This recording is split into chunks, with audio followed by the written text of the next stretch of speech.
Hi Merlin, really glad to see you today. So I'm gonna interview you for a few questions that about for my assessment. Like it's all about like your entrepreneurial mindset. So please give me and give us a brief introduction of yourself. Hi, Jared. Hi, everyone. My name is Merlin Wang.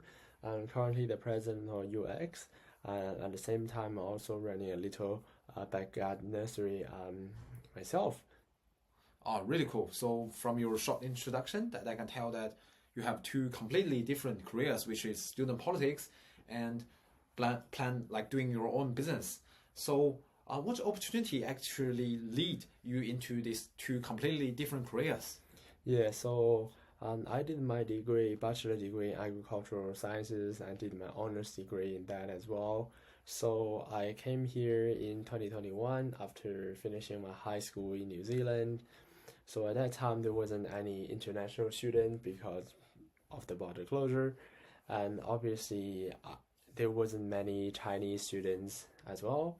So I got the opportunity to become the president of the Chinese Student Association, and after that, I I then find out that it's pretty cool to get to connect with people and get to help people in my own capacity. And obviously after that, I got appointed to the Student Representative Council as a WIT campus officer, first to represent WIT campus students, and then later on I got a chance to run for the UX board, become a board director, and then run for the president. So that's basically where the journey starts. Um, in terms of the plant business, it's also pretty interesting because I really love collecting fruit trees, especially the ones that come from a hometown, an Asian area, or something that are very exotic, very very rare. I really love these type of plants. Um, because of that, I I've been running around to see where can I find them, and I find that some of them are actually very difficult to find. And after that, and then I realized that there is a market opportunity in this field because um, there are people like me who are searching for them, and obviously they can't really find them. So since then, I started my own business and try to help the customers to find the plant that they can't really find on marketplace or existing nurseries, and it's been really cool so far. And the feedback that I'm receiving is very positive, and people really love the plants that I'm selling, and yeah, that's how it goes. That's really cool. So really funny experiences. What like I still gonna ask this, like what similarities and difference that you see between these two completely different careers that you're doing? Yeah, obviously the differences are quite obvious because one is just like running a proper business, like managing people, and also about service delivery, right? Like another one is more about like self-employed, where I got a chance to directly interact with people and tell them that how you can take care of the plants, something like that. That's the differences are pretty obvious because they are completely different industries. But for the similarities is that the most similar thing is that no matter what type of business you're running, you must have the resilience in your body, in your mind. Like in student politics, you get to run the student elections. There are victories, there are failures. They're quite common, but you shouldn't really be knocked down by the tough times or the failures, right? And similarly with the plant business, right? Like sometimes your plant may die if you didn't take good care of them. Sometimes that if you selected the wrong product, then you're not gonna sell them, then you lose money. That's also very, very common. So that's why I say that, once you have the resilience in your body, you can get the thing done, right? But if you don't have the resilience in your body, then you can't get anything done. Well, that's really good. Like that's definitely a really positive thinking Yeah, that I should learn from yeah, you. yeah. And does your family background or your culture, obviously like Chinese background, does any of this play a role in your career choosing? Cause like still the same thing that I was mentioned about like you choosing two careers that not a lot of people gonna step into. Yeah, certainly yes. Like I was inspired by my family as well. Like my grandfather used to be a farmer from the rural side, And then he got the opportunity to work in the public sector. And after that, my father was also influenced by him. So my father ran an agricultural business as well. He grows and sells rice, especially for the area that really having food shortages. Obviously we do take profits, we do get money from selling that, but at the same time we are also helping them to solve the cost of living pressure and solving the food shortages problem, that we can sell them at a cheaper price and they can actually get the food that they need. That's really can like the family background you have like definitely built a really solid, like plants and food knowledges for you. Yes. Right. So how did you discover like the opportunities early in your journey at the plant business, also the student politics career? Yeah, I guess the way I discover the opportunity is obviously by walking around to different areas. I visited lots of people or talked to lots of the people, because people who are very interested in my field is quite limited, right? Like we only have a small cohort, right? We know each other, we talk to each other, so we know that, oh, this guy need this guy need that. So that's how we build up the little sort of community in these SEMs. And obviously, because of that, we also have a good friendship, good relationship with each other. So that's how I can get access to lots of information regarding that this people does this people that. So, and then I discovered that I know that, oh, people need this plant, but they don't have it on the market. So that's why I try to search for the plant that they really need, and then I find for them, and then make a living of it. That's basically how it works.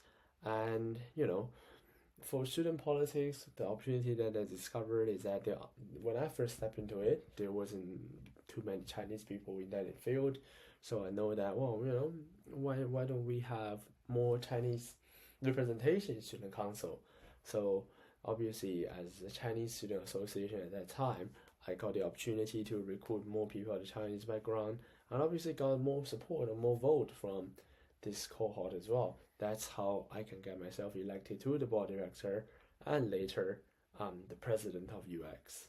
That's really cool. That's really cool. So you may find that I ask similar questions about opportunities, but the things I actually want to know is that does any of the problems that other people think, oh, this is a problem, I should get away from this, but you actually think the problem is the opportunity to you? Yes, that's a very good point. For plants is that lots of people will say that, oh, you're selling this, you're selling that, oh, no one really have them, like who gonna buy them? But this is the opportunity, because you will think that because it is too rare, too exotic, so people don't have it. Because they don't have it, so people want to buy it, right? And they can't find it elsewhere. That's the reason why. Obviously, for student politics, they will think that, oh, that's some job for white people to do. But, because I'm not white, so I'm more approachable for some of the students of multicultural background, right? So, it's not necessarily a burden. It could possibly be an opportunity, because they will consider me as someone more approachable, especially as an international student. I can tell them that if I get elected, I can, serve international students more, because I'm one of them. So I understand what the struggles are, and I understand how can I better help them. So, that's how, I would change a problem to an opportunity, right? Similarly with the plant, as well as the, cultural background or even ethnicity. Really cool. So you're using a blue ocean strategy really well. Yeah. And instead of competing to others, you know which area you should step into and exactly. get the work done. Yeah, that's really nice. You need to find a niche market. Yeah. The niche market, that's the key point. Right, so at the beginning and in the last few questions that I keep asking you about how to get opportunities, but a lot of young people like me gonna ask, with not enough resources, how should I start a business? To be like a student politician like you. Yeah, I think as I have said previously, that we should target on the problem and solve the problem right? Sometimes the resources are not essential, right? When you have limited resources, you just need to find a way to play around. For example, when I was running in student politics, the biggest problem that I had is that I don't have enough resources. I don't have enough funding to support my campaign. But what I did is that I advocated for free breakfast delivering for students on Monday. We started an initiative called Monday Mojo, where we're actually giving students free snacks on Monday. That actually solved some problem for students because lots of the students didn't have the chance to actually have breakfast before going to uni, before starting their 8 a.m. or 9 a.m. Lectures, because some of the restaurants are not even open at that time, right? In Adelaide, at that time you probably only have McDonald's. You don't even have KFC. So it was huge for students. That's why students actually voted for me, even though my opponents spent a lot of more money on advertisement, on campaigning, but because they didn't get the thing done, because they did not know what the problems are. Similarly with plant business, right? If I spend $10,000 or $20,000 to buy apple trees and sell apple trees in here, probably I'm not gonna even make any penny. Probably I even gonna lose more money because people don't need apple trees because they have so many apple trees around Adelaide already. So what I did is that I found a niche market. I find what they really want. I don't really need to have the quantity, right? I don't need 10,000 trees. I just need to have the quality, right? I need to make sure that I have a comfortable profit per tree. I think that is crucial for me. Yeah, that's how you play around with this when you have limited resources. Obviously, once your business gets run, if you make profit, you have more money in your pocket, and then things get much easier because funding is no longer a problem for you. That's really impressed to listening. Like, wow, that's a lot for me. Yeah, because just like what I say, young people always curious on like, if I don't have a rich dad, I don't have enough money, how should I start a business? Now I have the key. Like, is we're gonna see the problem and we solve it. Yes, exactly. Right. So how you gonna predict the change of the students' willing and market change? Like, cause students' opinions always keep changing. Just like the plants market, I believe you probably today I want apple, tomorrow probably I just want some oranges. So how you gonna predict all this? Yeah, well, how you predict things is obviously is not easy. The better way to address this problem is just that you're gonna talk to more people. Then you get to know that what people are actually thinking, because what you and I are predicting might not be the real case, right? It's especially that you don't really know that students want this, students want that. That's why we really need to let them tell you what they really want. Students say that, oh, I want apple. Students say, I want pear. Then you order apple, order pear for student, right? But if you just sit there and just think about all the things yourself, you may order onion. When you have onion for them, they may not even like it. That's the logic behind it. Similarly with the plants, that you just need to talk to the customers. You have customer come to find you, and you say that I have this, I have that, but I also have this, I also have that, right? If you want this, I can order for you. And then they will tell you their wish list saying that I want this, I want that, and once I get the orders ready for them, they will just take it. So that's the logic behind it. Yeah. Right. So the key point is basically like conversation. Yes. Yep, that's really cool. And right, but there's another issues. Like, for example, let's using the example you just gave me.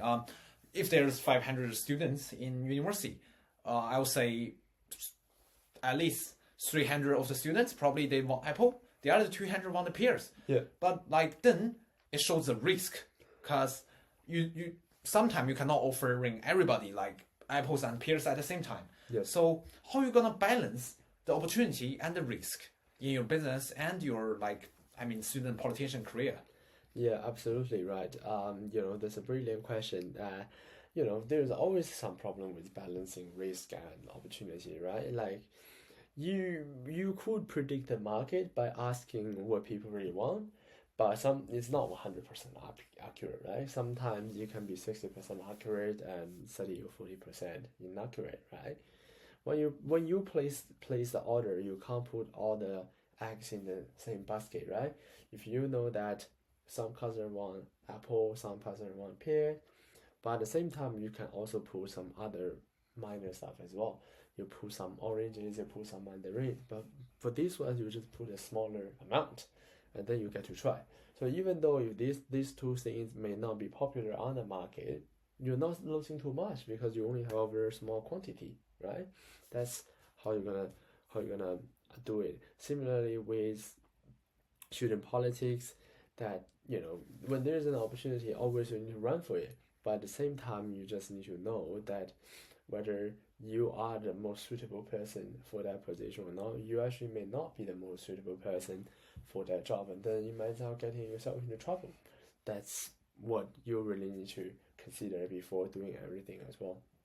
Right. So after all these questions before, like I can tell that you put a lot of effort and Yes. thinking in your business and student politician Yeah. like careers. So, but I have a personal questions for you. It's Yes. like as a UX president, I know that students association business is always super busy. Also, you like receive plans order every week, and you're gonna plant yourself and hand it to all different customers.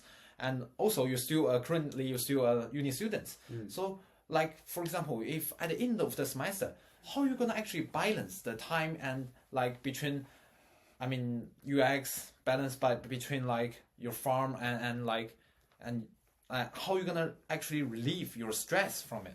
Yeah, well, I think it's a brilliant question again, Jared. What you need to know that if you enjoy doing it, you never feel stressed. I don't feel stressed for doing that because as long as you manage your time well, it doesn't really contradict with each other, right? For plant businesses, most of the customers will just come over the weekends. Right? They come to grab the plants over the weekend and then they do some gardening at home, right? That's pretty common for them. But for student politics, you just need to make sure that you don't work for that during your class time or something like that.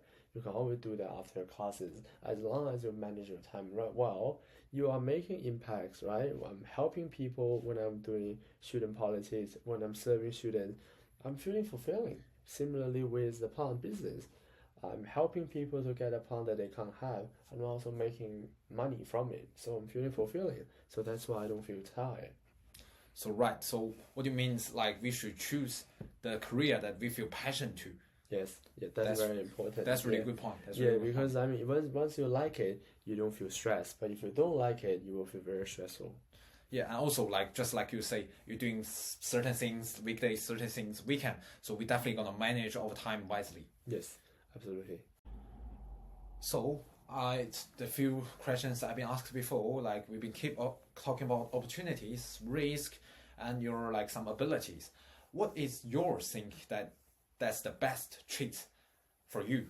Yeah, I think obviously that you just need to be very resilient, and you should always be positive about everything happen. There are good and bad things. It's pretty common, but you just need to keep the positivity in your body to always think in the positive direction. And obviously, you also need to have the willingness to adapt to change as well because the market may change, the trend may change. You just need to be very open to everything. So overall, what experiences or like what different things that you gathering from being a businessman or being a student politician in the last 3 years? So and how you gonna using the experiences you get or all these things to achieve better goals in future? Yeah, so what I've learned is that the way that we communicate people, for example, if a customer wants to buy a mango tree, right, then obviously the customer is coming to for the tree, but it doesn't mean that this customer will only buy the mango tree because that customer is also open to get other product as long as you convince them in the right way, right? So the first thing you need to know is that if that person wants a mango tree, that person loves gardening. If he loves mangoes, he will like something else. It depends on how you persuade them. So that's what I've learned from that. Obviously, if in the future I work in a different industry, I will apply to the same theory. When I sell the customer product A, it doesn't mean that I can also product C and product D at the same time. That's really cool. So a lot of young people like me, like we have the passion, we want to do business or we want to achieve some of our personal goals. Yes. What kind of advice you gonna give to us? So the biggest advice that I would love to give you guys is that you just need to be very open-minded. Try something new. Don't necessarily need to compete with others, right? For example, you may say that, oh, I want to open a fish and chip shop. That you can say that my fish and chip tastes better than the one that others have. But, at the end of the day, there will still be customers going to the old one, right? Even though you win that one, it still takes time to outcompete the existing one. So why don't you just target a market that no one really has, right? And then you occupy the market. You are the only one in there. It's quite easy for you to establish your reputation to get people to know you a bit more than starting something that then competing with the existing ones, because you don't have the incumbents, you don't have the influence as they do. So that's what I really want to say. And also another thing that I would like to say is that especially for young people, people are always very ambitious, but you just need to realize that if you want to make any progress, you have to do step by step, right? You're not gonna get everything at the same time. So start something small, and then you build on top of that. Right. So just like we always say that Rome is not built in one day. Yes. So exactly. Yes. Our interview will nearly to the end. I'm still really glad to see you today. Yes. I learned a lot of really nice experience and knowledges from you today. Yeah. But is there any mindset that I didn't ask or we didn't mention that you still think it is really important for young people to start to be an entrepreneur? Yeah. So for young people, right, the biggest advice that you have is to be humble, and to talk to the people who have actually been working in this industry before, and you should take their criticism and take their advice on the things that they are telling you, right? Don't just be overconfident and do something just straight away. Do something small first to test the market, and then expand the market based on the previous market research. And most importantly, study hard and do lots of research, and then you will get a result you want. That's really good. Thank you. Thank you, Jared.